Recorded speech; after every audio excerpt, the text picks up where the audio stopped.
Trayvon Martin's parents, Sabrina Fulton and Tracy Martin, are with us now, along with their attorney, Benjamin Crump. Good morning to all of you.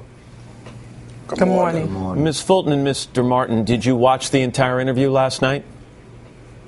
Yes. Yes, we did. And did you find anything particularly revealing about what Mr. Zimmerman said or the way he said it? Yeah, I found a lot of things revealing about what he said. First and foremost, he had no regards for Trayvon's life, and he don't regret taking Trayvon's life. Had George Zimmerman stayed in his vehicle, Trayvon would be with us here today. I don't know that he said he doesn't regret taking his life. He says he wouldn't have done anything differently. He also said he's very sorry that you buried your child. He says, quote, "I can't imagine what it must feel like, and I pray for them daily." And then he also said this, and it's getting a lot of attention this morning: "I feel it was all God's plan."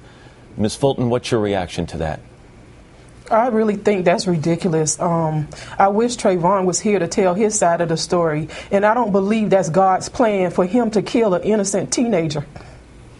He says that there's nothing I mentioned he would have done differently. He claimed that he wasn't actually pursuing your son that night, that he only got out of his car and was going in the same direction, and he got out of his car so he could get an exact address to give to the police. Do you think that's what happened that evening?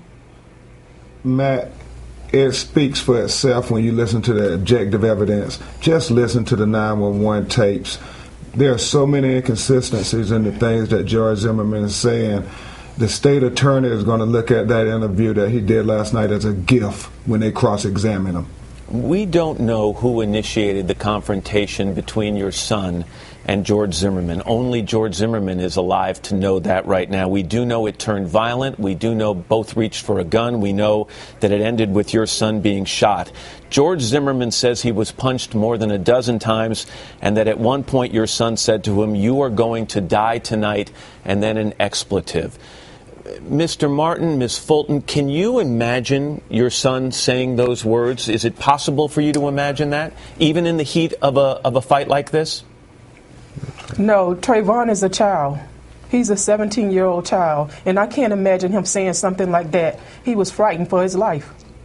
Those are the words of George Zimmerman. George Zimmerman said they were fighting over the gun. There are no witnesses that say that they were fighting over the gun. George Zimmerman is here to tell his story. Trayvon is dead. Yeah, but I understand. But are you answering that question through a parent's love and unconditional approval? Is it possible that Trayvon said those words?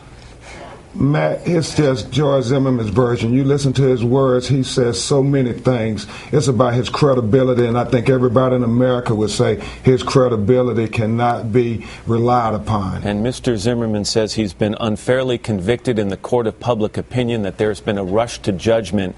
Would you agree that he deserves to be treated as an innocent man until he is proven otherwise? I think by him saying there's a rush to judgment, there was a rush to judgment for him to think that Trayvon was suspicious. So, for him to think that we're rushing to judge, he rushed to judge Trayvon. And quickly, Ms. Fulton, he says he would be open to talking to you. Is there any interest on your part to speak to George Zimmerman? Absolutely not.